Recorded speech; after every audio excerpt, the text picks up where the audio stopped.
right, welcome to the show. Hey, we're talking marriage today. I've got Sam Tielemans here, so I'm in the right company. He is a therapist, a counselor. He helps people who are suffering by showing them a way out. He works closely with marriages and relationships, and he works to help transform individuals and the relationship dynamic. So I'm excited. While we're getting set up here, you can go to healingcouples.org for some info and just kind of like understand who Sam is a little bit as we're anchoring in. Sam, welcome to the show, brother.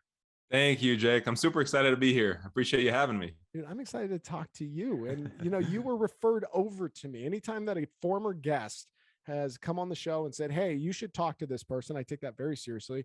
And the people in particular, Megan and Casey Caston, which is one of the most popular episodes of the podcast from Marriage 365, they reached out and they said, you got to talk to this Sam guy.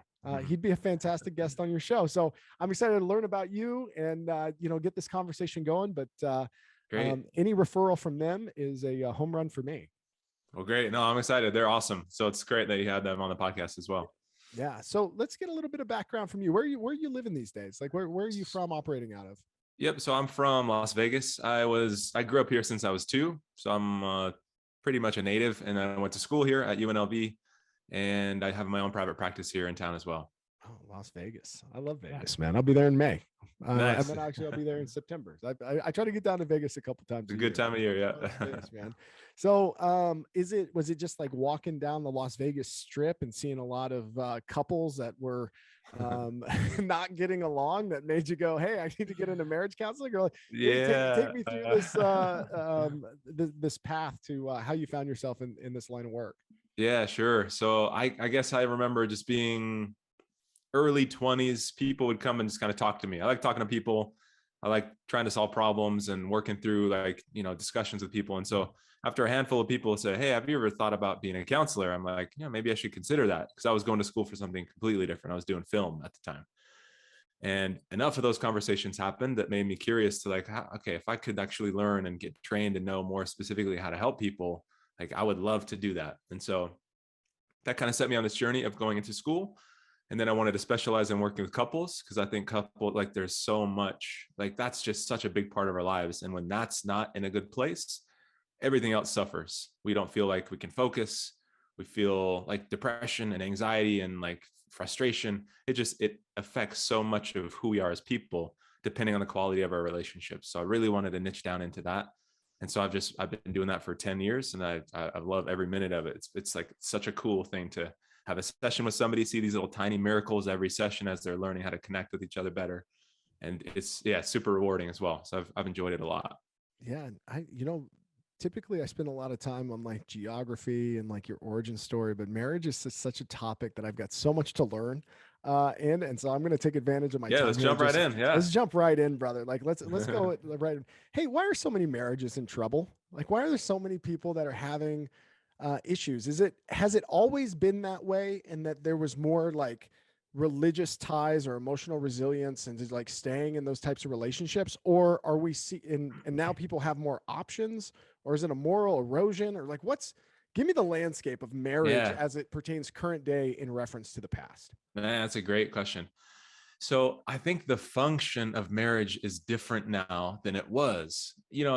For as long as time has been, people, it's almost like people get married. Okay, let's even go back to early 1800s, 1900s, and prior to that. It's more, it's functional, where it's not so much of a love relationship. It's okay, I need a wife who can raise kids. I need a husband who can provide for me.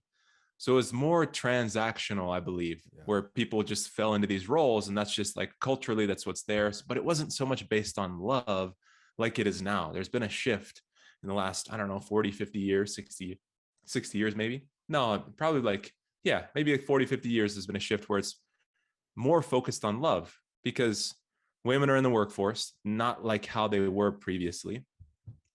Husbands can, women and men, they're doing the similar roles outside of the home and even in the home too, just depending on, the setup. But I think it's much more a function of love now. And so when you have people who are trying to create a relationship based on love, and it's not working out, that strikes at the heart of who we are as people, right? Nobody wants to be rejected. Nobody wants to feel inadequate. Nobody wants to feel like they're not important. So there's just a lot of pain when relationships are based on love in particular, just because of how sensitive we are in that area. Well, and it seems like love is just it's such a big topic. It's a word that we use a lot, but a word that means very specific things to specific people. So there's a lot of variability on how we feel loved or approach love. And one of my favorite sayings is variation is the enemy of quality. So I imagine I imagine if you're misaligned on what love equals, or if you don't even have a definition of what love means to you, there's probably a lot of people entering relationships that like don't understand what they really want out of it, or is that not necessarily a piece of this? For sure. I think that's a part of it too, where the like, okay, let me give you for instance. So I'm kind of embarrassed to admit this, but there's a show called Married at First Sight Yeah, that I've my seen wife that. and I watch. Have you seen? Okay. I've seen that. Well, and I wouldn't be embarrassed. I mean, that sounds like it's in your field, It like is. if That's you're the gonna have thing. a I was like, guilty okay, pleasure, yeah, right. So, like my wife likes watching TV. I'm not a TV person. Like if I wasn't married to her and if I was alone, I don't know if I would even have a TV. But that's important to her. So she's like, "Can we please watch a show?" Okay, fine. Yeah. And she's like, "What about this one?" I'm like, all right, let's watch that one. Right. So it is in my field. It's interesting to see how people interact together. For those who haven't seen it, the very short version is people, these like panel of three experts pair together, these complete strangers. They get married at first sight, hence the name of the show. And then they start to try to build a life together. And they have 8 weeks to decide if they want to stay.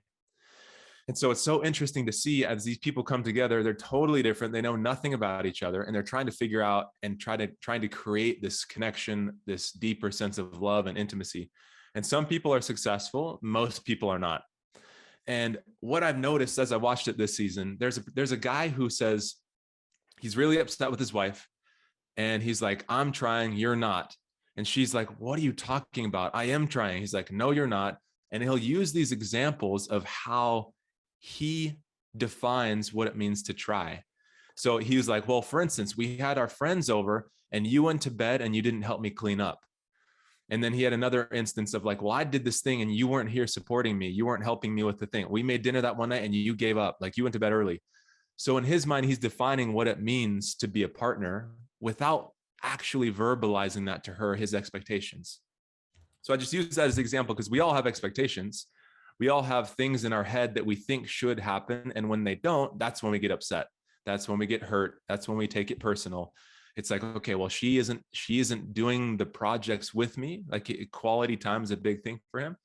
And so if she's not spending that quality time and supporting him and being there, then in his mind, she doesn't care. She's not trying. I'm the only one who's here. I stayed up till midnight and she didn't. And other people, it's like, well, my husband, he never wants to talk to me. I come home or he comes home from work. I've been with the kids all day and he just goes off on his phone. And it's like I don't even exist. So now she's in a lot of pain. So when she's hurting, she starts to be critical and starts to nag and tell him all the ways that he's messing up without verbalizing, "Hey, my feelings are hurt when we don't get to spend time together because I care about you." It comes out sideways. I mean, she gets frustrated and upset and nags, and the husband's like overwhelmed and shuts down and avoids and is like, "Well, I don't want to fight. Like I come home and you're going to be nagging at me. I'm going to stay longer at work." So this whole dynamic develops as a result of not getting these needs met because our expectations are often just so different. Yeah. And then, you know, uh, uh, I'm thinking about why people get married in the first place, right? And you alluded to it a little bit more. It was like it used to be more of like a social contract, or just like really seemed to like make sense from the standpoint of, what's expected from society, one, kind of our responsibility to, I don't know, create more humans, or at least have that experience in life of like a functional family structure. I think a lot of people and some cultures put an emphasis on marriage as a part of life, and there's pressure to get married. So maybe there's some people that are getting married for the wrong reasons. Um, how when when you're trying to recognize that your expectations for marriage are off, like I guess what I'm trying to get to is like there's the expectations for marriage, and then there's just like falling out of love, or like having misaligned expectations with another person. How do you, for lack of better words, divorce the two in your mind? Well, I think about like everybody has their own blueprint of what it should look like, in quotes, right? Marriage should look like this, where the wife does like, again, going back to this guy's example, the wife should cook, the wife should be there to support her husband should do this, these are his roles. And so I don't know if it's so much a matter of whose expectations are wrong as much as when they are misaligned, can you make it a focus to try to come together and align those two things? Yeah. Can you make it a focus to where you can understand what your partner needs and then adapt? Because even though that, like, okay, I think about my own example. I'm not a TV person, but I know that's important to her. So that's some small little concession. Like, okay, honey, of course, like we can spend an hour, 2 hours a week watching a show because that's what matters to you. So the more people can understand these expectations and try to integrate them, like that's where people can feel like they feel understood, they feel loved, they feel like they're a priority to their partner. So I think that's one aspect of that. Yeah, and then there's a resentment as well. Like when you have to make concessions like that, how do you help people combat a perspective of resenting a partner for doing something that they would not have done if they were a single individual, or that maybe they begrudge that this person wants to do? Yeah. I think my first thought is I think people feel resentment when they feel like they're giving and their partner's not. So if it feels lopsided, so for instance, let's go back to my silly example. If I say, yes, let's watch TV. And then I say, hey, honey, can we do this? Can we go out? She's a homebody. Like, hey, can we go out this Friday? And she's like, nah, I'm tired. Next week, hey, you want to go out this weekend? No, not really. But in my mind, if I'm like, well, I'm doing this for you and you're not trying to show up in the way that I would prefer, like, I think that's where the resentment grows. It's not so much concessions as much as it is if the needs aren't being met, if it just feels like, again, there's a disconnect there. I think that's when that grows. Hmm. You see stats out there. It says, 50% of marriages end in divorce. And then I heard like it's like 60 or 65% of second marriages, and like 70 and 75% of third marriages end in It divorce. goes up. Yeah. And then also, like when you think about the 50% that are married, um, man, you know that all of those relationships aren't happy relationships, right? And then so there's like kind of this gradient of, maybe folks that should be divorced or would be Sure. much Yeah. happier living separate, and they have to Yeah. come to terms with that. Yeah. And then there's probably a big pool of folks who are unhappy in their marriage. And then I don't know. I was listening to a podcast. I can't remember which one, but there's like, probably only 10 or 15% of people who are actually married or living in like seriously happy, healthy, functional marriages. Would you agree with that kind of statistical outlay? 100%. Well, yeah, I've actually thought about the same thing. I wish I did know the answer to that Yeah. in terms of percentages, but my guess is it would not be like super high. Yeah. Out of the 50 who are married, I don't know, like I couldn't even guess, like, because again, I work with people who are struggling, right? So that's all I see. I would be very curious to know what the stats are, because I know it's not everybody. Like, not everybody's happy because marriage is tough. It's tough. And so most people have a hard time with it. They can't figure it out. That's why they get stuck, right? Everybody has struggles. But if you don't know how to come back together, if you don't know how to repair, like that's where really, really it hurts for people. Yeah. It's mostly, well, I can't say it's mostly, I don't have experience in this world, but besides being married for 12 years, but Yeah. the thing that's interesting is a lot of times it's not the marriage that's the problem, right? There's vices, there are maybe even the recent times like disagreements politically, I'm sure, perspectives on raising children, the erosion of communication, the people changing. Like I've seen my wife change so much in the last, and if I wasn't holding space for her to allow her to change, like she used to be such this like quiet, like type. Now she has a pierced nose and she tattoos eyebrows for a living, and she like teaches fitness classes on Fridays and like drinks mimosas in the morning sometimes on the weekends, and like she's just a different person. Like she's a fun person. I love her to death. Like she's my favorite. Like she's my person. Yep. But if I was expecting her to be static, and I have done this in the past unfairly to her, is judged her maturation or changing as a person, that discomfort, like along with all those other things I just mentioned, like could be drugs, could be alcohol, could be those kinds of things, that'll put your marriage on the rocks. So like, what are you working with people on, and like, how are they coming to you, and what are some of the major trends that you're seeing? Yeah, I mean, all that's true. I think there are sometimes people do change so dramatically that The other person is just blindsided and they don't expect it. And so it's there, that can be a big part of what they have to grapple with.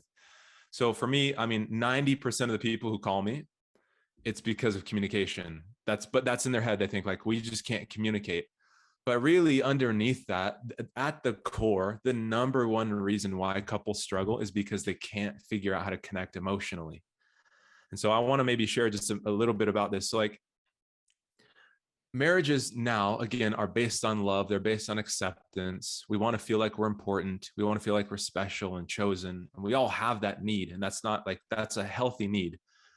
And when we don't get that need met, that's when we start to fight. So sometimes people say, well, we're different. We disagree on finances. We disagree on parenting.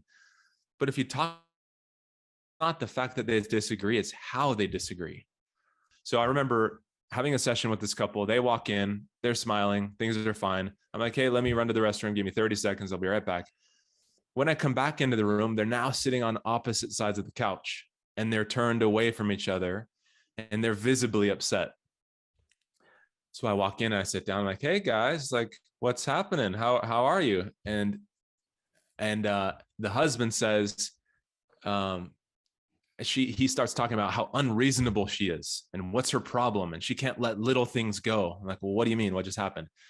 So there was one water bottle. I have waters for clients who come in. So there's one water bottle on the coffee table there.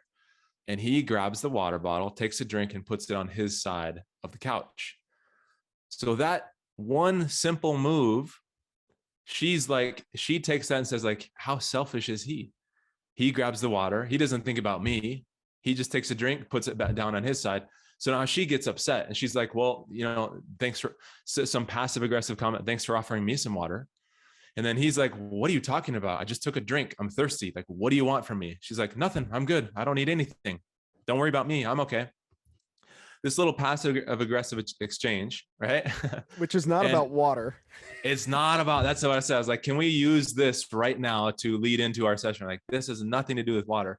It's the message that the event or the exchange sends. So the message sent, the message that the husband sent to the wife, or how she took that was, I'm unimportant, my needs don't matter, and he doesn't care. Those things weren't true. He did love her. He did care about her. But that one exchange sent the opposite message, which hurt her feelings.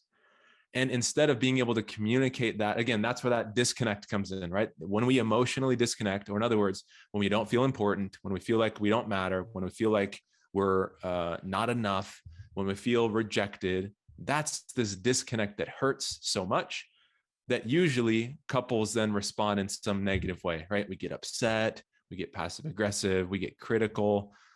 Men usually shut down and avoid, and they distance, and they don't want to talk, and they close off. So that dynamic is what keeps couples stuck. The more she gets upset, the more he pulls away.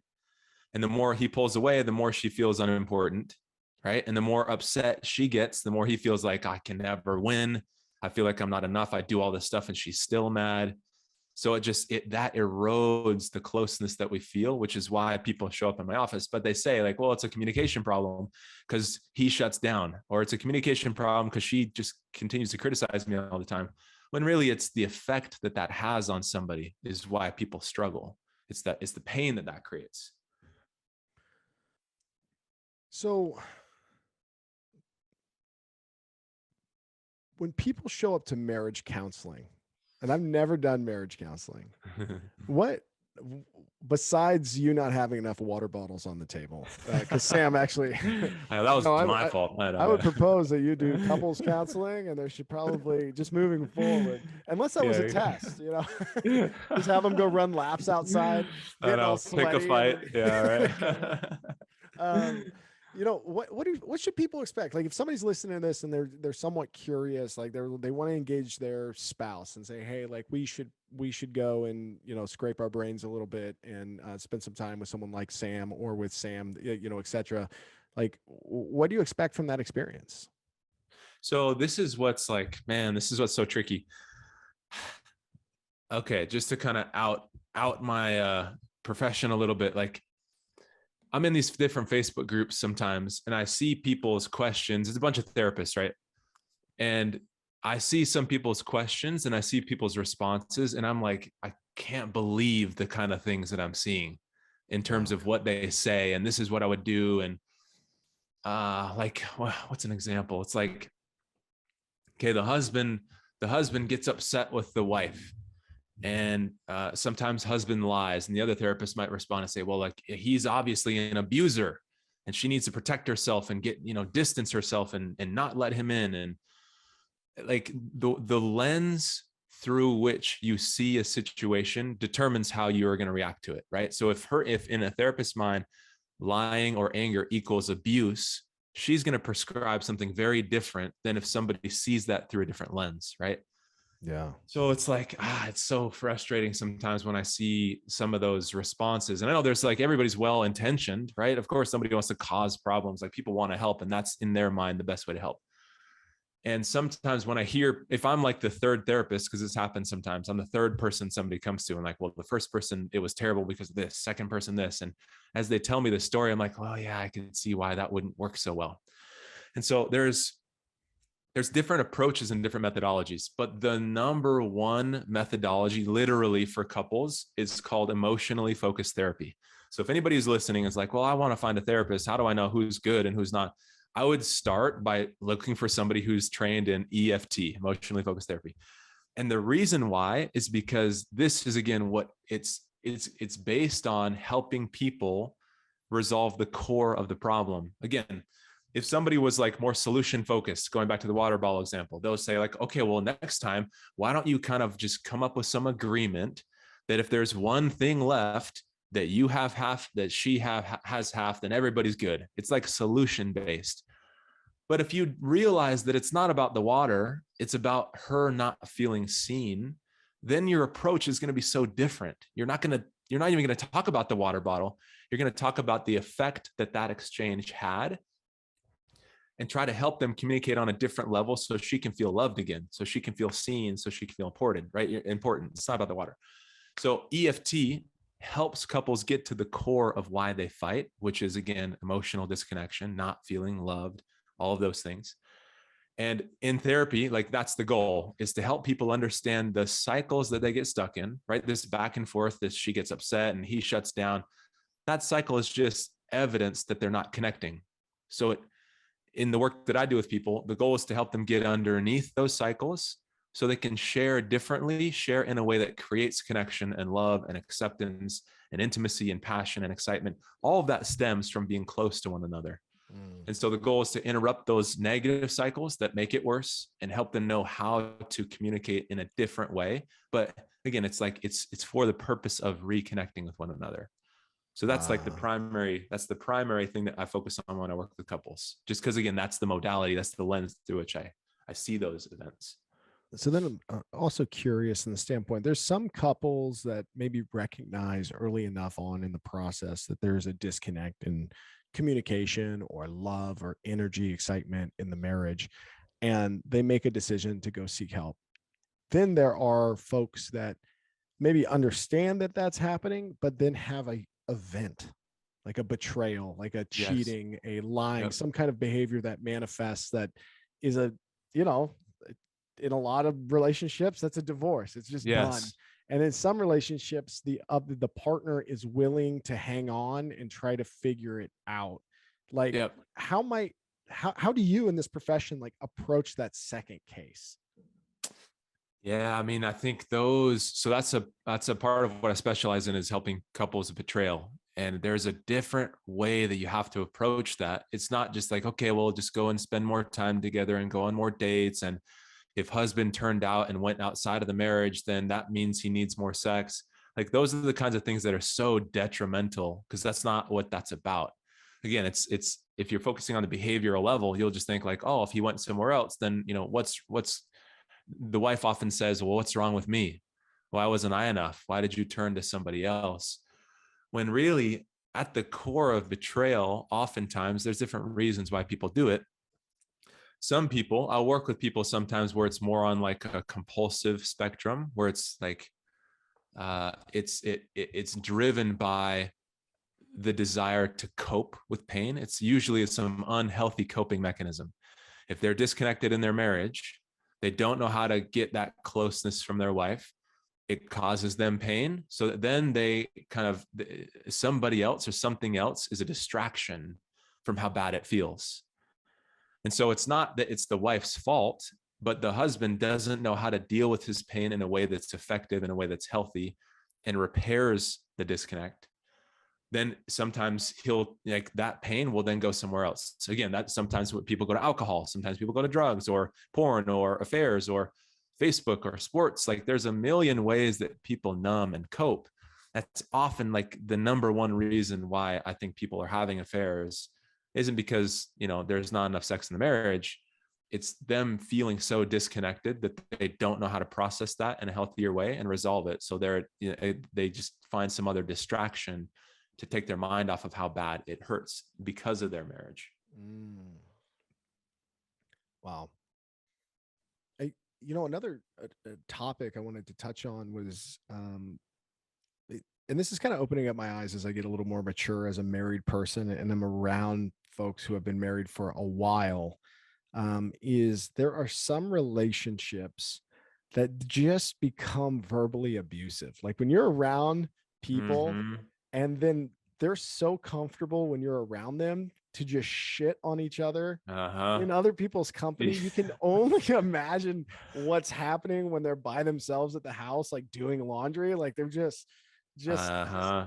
absolutely. So like when a relation, but they seem to love each other, kind of like they Sure. seem to kind of get along, but like they're just talking some shit, man. And like I'm like, how do you really just say that to her? And I actually, I'm guilty of doing that, to my wife, kind of early in our marriage and early in our relationship. It just daggers out, just whack, they Sure. just swing it for the Sure. fences. And to your point, maybe some of that is just kind of misdirected, the Yeah. frustration, anger, resentment, Yeah. those types of things. But when it becomes so ingrained, when that trench is cut, like how do you get Yeah. people out of that? I know. I know. I think you hit it on the head. It is a misdirected, like, it comes out passive aggressively and sideways when really the person's just hurt. Yeah. They don't feel important. They don't feel like they matter. And so it's like couples get, and this is what's like so cool about this approach. I wish I was the genius that thought of this approach, but I'm not.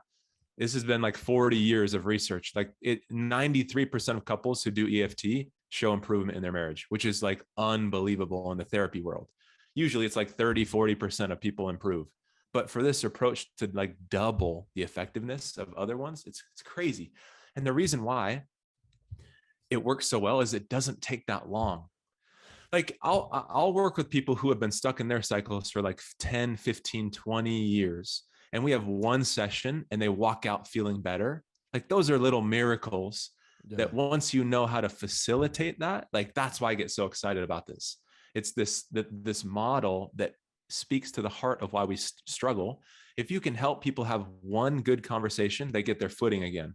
So even after 20 years of like back and forth and they're throwing daggers and they're super hurtful in what they say, if you get one good conversation, it changes the energy that then you can start to just build on that. And so, yeah, it might seem super difficult to do, on the outside. It's like, we've been stuck for 20 years. Like, this is going to take us forever.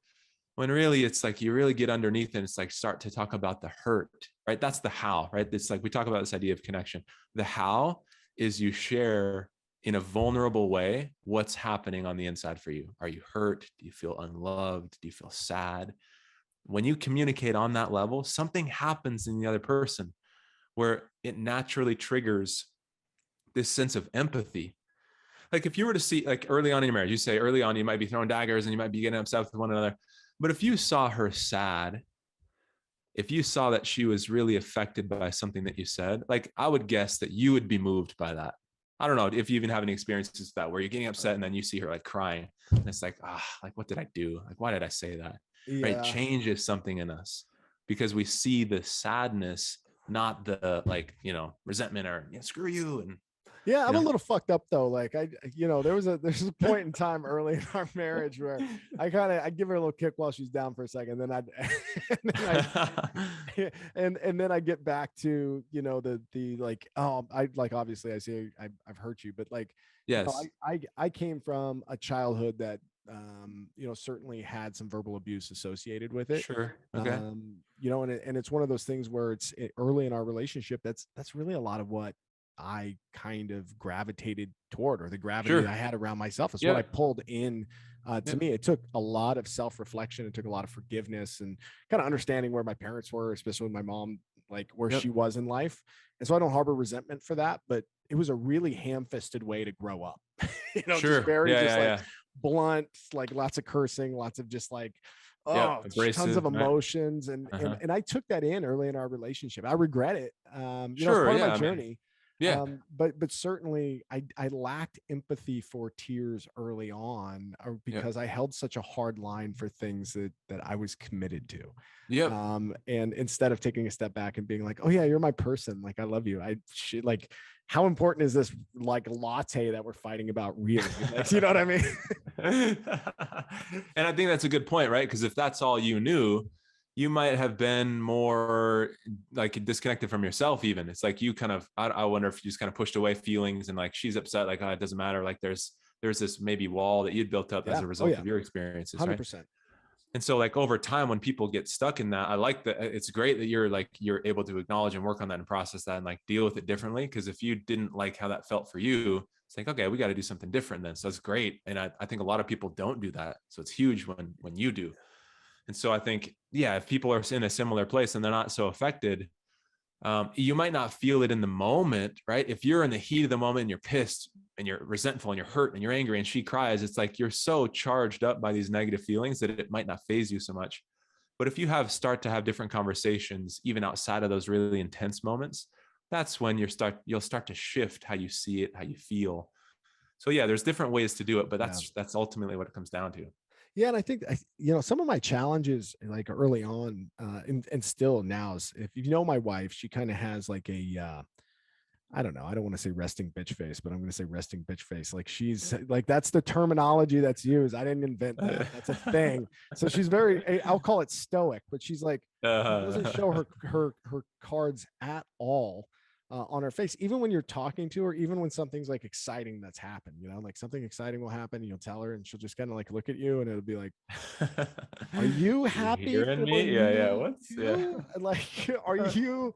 But she is like, inside, she just doesn't express it that way. And it took me a Yep. long time to not seek validation in her nonverbal cues.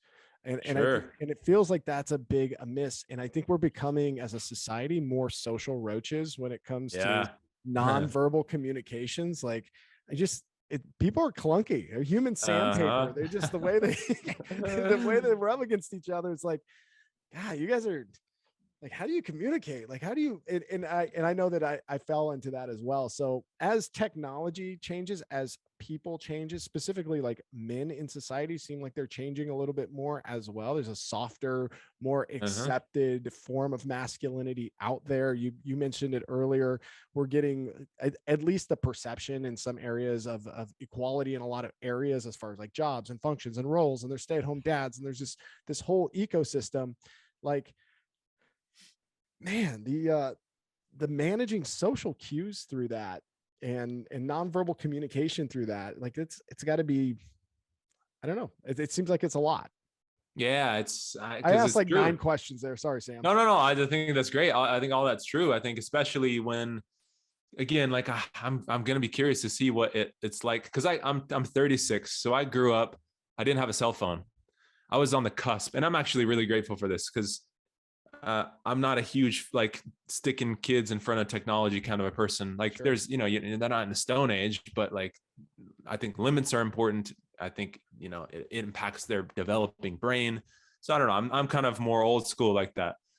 So I didn't grow up with a phone, but now when I see teenagers, my wife's a school teacher. She teaches 11th grade. So she says literally as soon as it's quiet time, she says, as soon as they have like 5 minutes before the bell, literally every single person will pull out their phone, start scrolling around, and the room is silent. That is not what used to happen.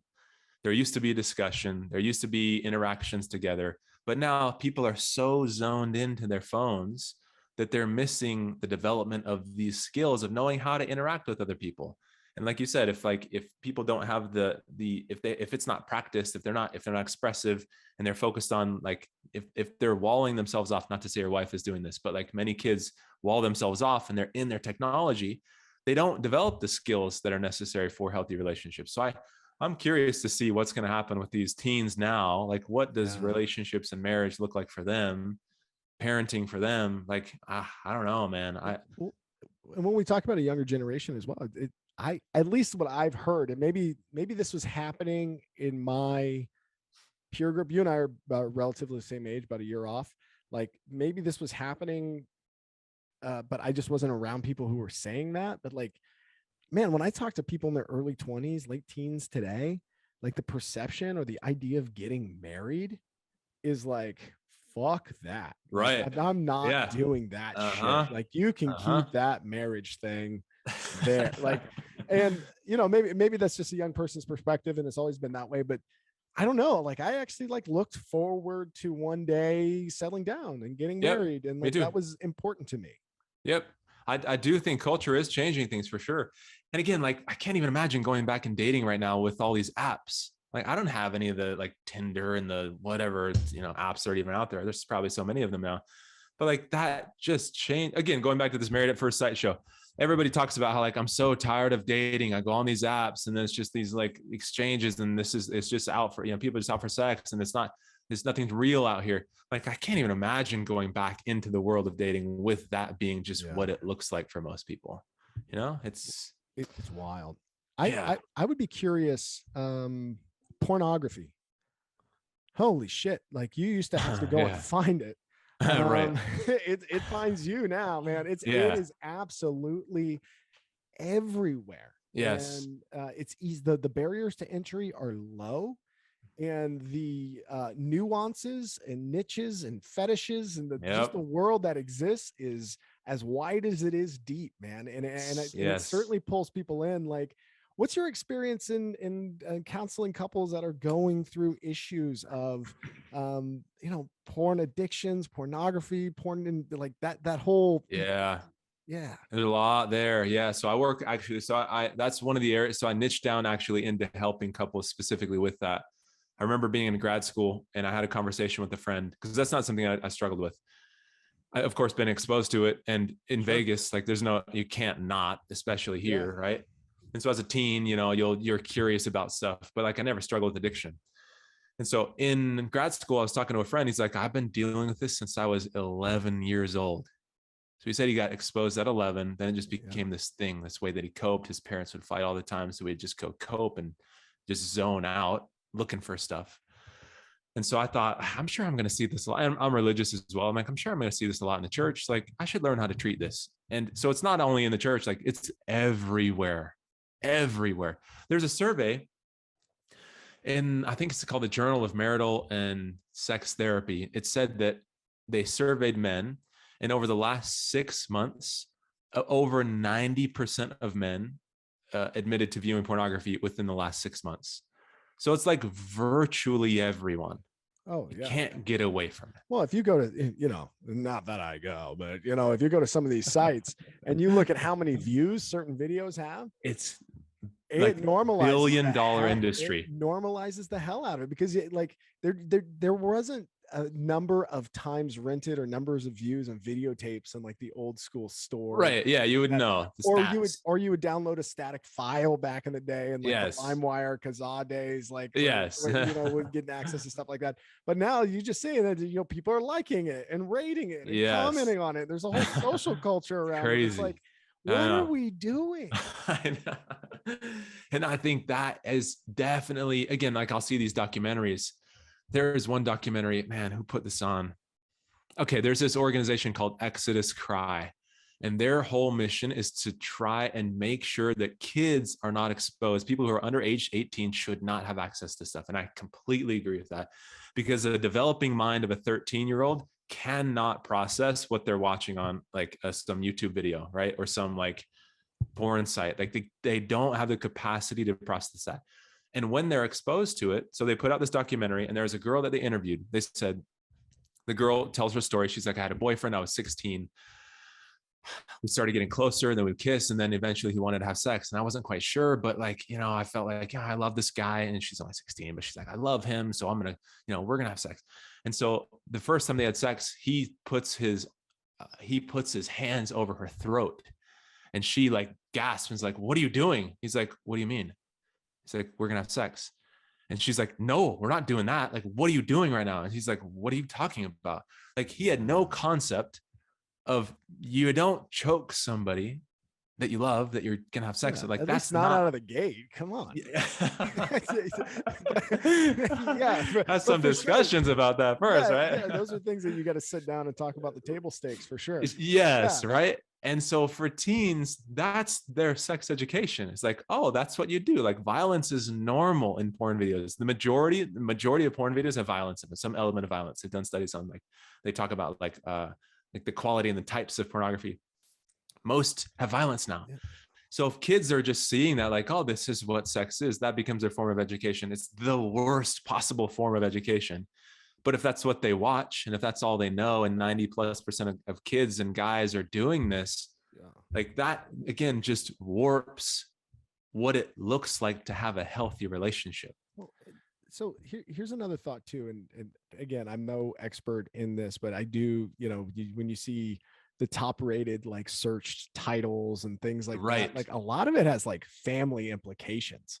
Yes. Like there's this violence, but there's like stepsister this and like stepmom that. And it's like, those are the number one videos across the board on all these different platforms. Like, why are we as a society, and I know this, I mean, just to pick your brain on this, like, because you probably hear people coming in, there's probably a lot of shame, especially if their partner like finds out some of these titles and some of the things that they've been looking at. Like, what's going on with the family stuff? Man, that's a good question. I don't know what the appeal is to that. Yeah. But the effect that it has, because it's like, oh, like stepdad and this, stepdaughter and this. It's like, oh, that's what happens, right? Oh, okay, like that's acceptable. Like, other people are commenting how cool this is and what this looks fucked up. It changes how you see the world, right? It changes how you see women. It changes how you see relationships. It's like people just become objects. And so it's like, it's going to have such a big impact, and it already is, right, with the kids, but like even more, it's just going to keep spreading, right? Because it's the biggest industry out there. It says like what the porn industry gets more views than like Netflix and Amazon and like Disney and like these massive companies. The traffic on these sites are more than all these other ones combined. That's not good. So far, we've done a fairly good job of scaring people out of marriage. I think obviously there's hope when it comes to counseling and restoring and things, but let's talk to a different audience. And these are like young married people, aspirational people that still have hope. Sure.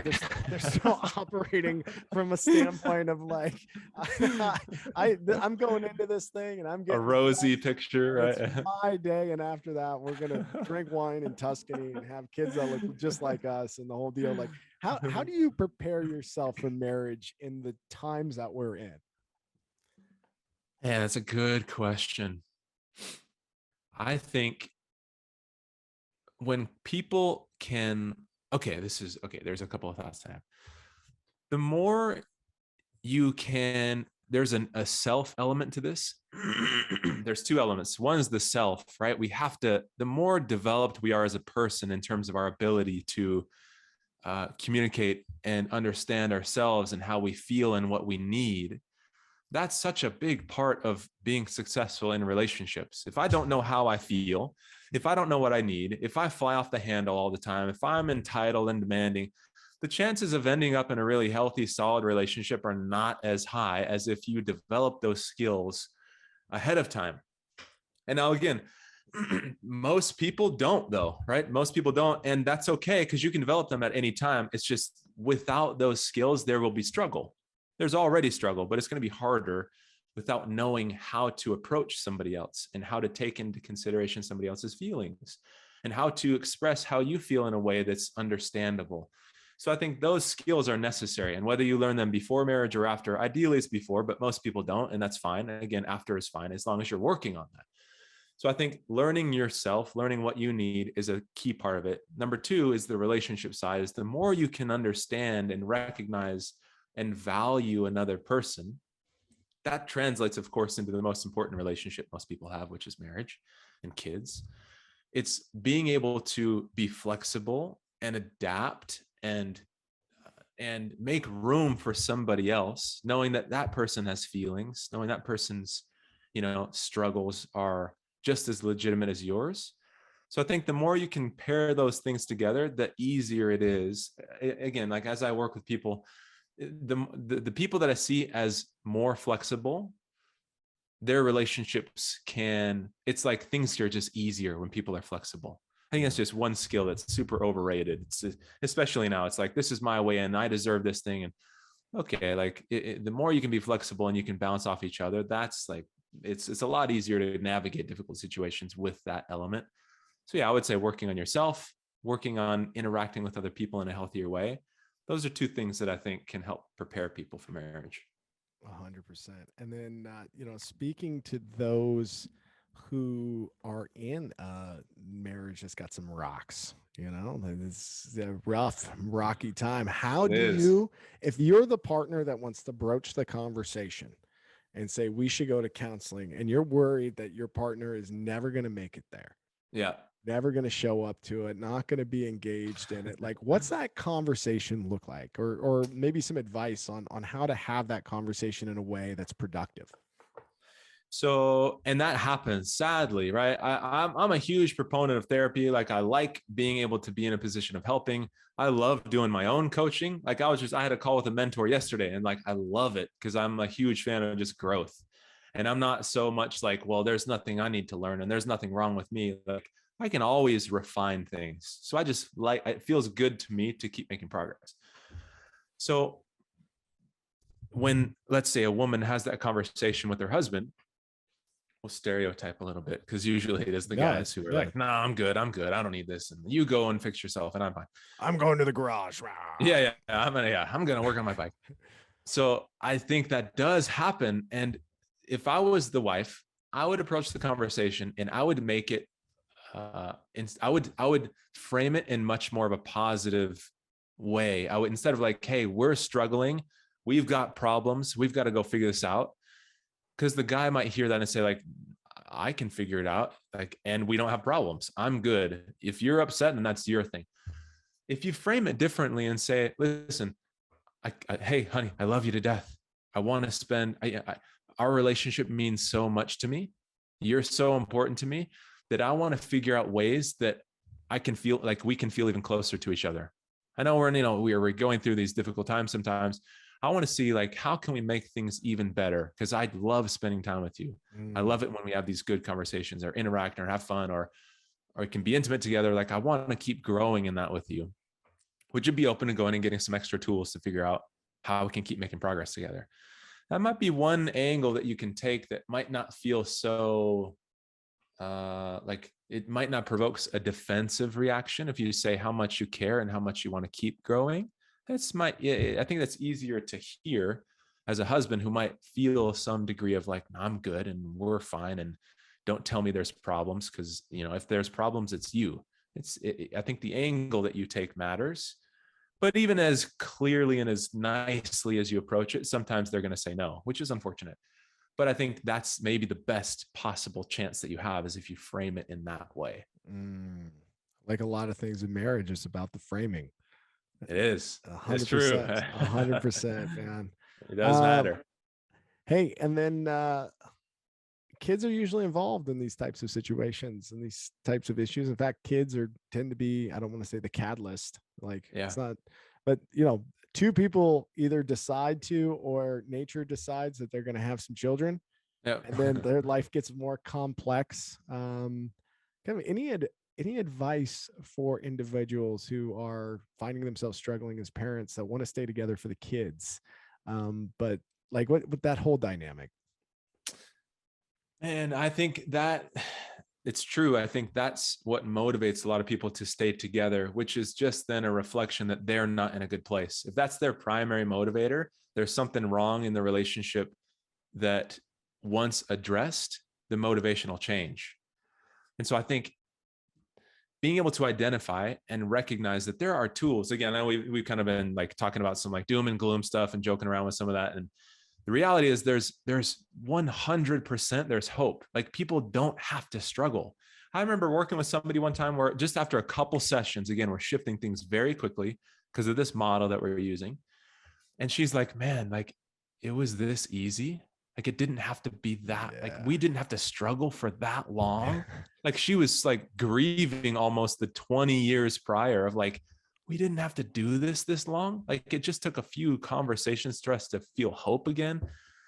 So I hope that people, as they're listening, like there is 100, like my confidence in this approach is unshakable. Like it works. And there is a system to it now. It's not just like, oh, people get in love and they fall out of love. And that's just kind of the demise of marriage. It doesn't have to be like that. There's a system and a process and specific actions and conversations. If you have those, feelings change. It's like almost inevitable that feelings will change when you start to approach it differently. And so, yeah, if people are struggling, like, oh, we're just together for the kids, I would say like get into counseling, get the tools that you need. And there's nothing wrong with that. Like nobody trains you how to be a married person. You don't learn that in school. So like, why would you expect that you should just know how to do that? It's like you go to school for everything under the sun, but not this. Well, and unless you're trained to become like a therapist, right? But like, yeah, it's like, there's no shame in it. Like it's exciting to go in and like, okay, how can I approach this differently? What ways can we improve our marriage and feel more passionate and excited about each other? It's 100% possible to do. And I would say that the training that you do get is during childhood. I mean, it's right. It's the what behavior, you see. It's what you see. It's the behavior that you see modeled in front of you. It's the way that your parents interacted, your grandparents, and all these other people. And if that's unhealthy around your children as well, you're perpetuating another generation of those types. And it's not saying that it's 100%, but it's a high probability that they'll carry those things, at least like I did, into young adulthood. 100%. Yeah. It's like the high probability. Yeah. Most people just carry over. They either go one of two ways. It's like mom and dad were like terrible and they fought all the time. So I will make sure I never fight. Or it's like, they don't even think about it. It's like, oh, that's just what marriage is. I think about my parents. My dad grew up in a home with lots of anger, tons of anger. My mom grew up in the opposite home. So when they got married, my dad starts yelling and she was like horrified because she never, ever heard her dad yell. Yeah. But my dad, like, that's just how you communicated at home. Like, that was conversation. And so you're definitely a product of your environment. And so if you recognize when you get into a marriage, like, hey, this isn't working here. It's not what's wrong with me. It's just like, oh, what approach isn't working? What's not resonating? How do we figure this out? I think, just looking at it through that lens, just then so many doors open up to make adjustments so that you can have the relationship that you want. That's awesome. Sam Tielemans, dude, you dropped some knowledge bombs today. I can't wait to re-listen to this one. This is I think this is an important issue, man. You don't have to, I love what you said here at the end. You don't have to live that way. There's help, there's hope, there's models that work, that are proven, and it'll at least help you grow as a person and gain some perspective, at least about yourself or about your partner. So even if this is not the right relationship for you that you're in, maybe the next one will go a little smoother. And we'll see what happens there. But hey, I know your website, healingcouples.org. Is there another place that folks should go to find you, either social media or another website? So, like I said, I've niched down into helping couples overcome betrayal. And if there's like pornography involved or sexual addictions or that type of thing. So I've got a podcast myself. It's called Couples Healing from Pornography Addiction. So if that's, if any listeners are struggling with that being an element in their relationship, that's another resource. But yeah, my website, or again, like finding a therapist who does EFT, like I would start there for sure, because you're going to have the best chance of success working with somebody with that model. Again, just like decades of research to show that. So again, it doesn't even matter whether it's me or somebody else, like just go for that model. If you feel like you want to make progress in your relationship, like that's the way to go. Sam, thank you for your time. Thanks for your perspective. You're welcome. And looking forward to chatting with you again, man. I'm hoping you'll be my resident marriage expert on the podcast, man. I'd love to help. Thank you so much for having me. I've really enjoyed this. It's great to be able to have this discussion. So thank you. All right. Cheers, brother.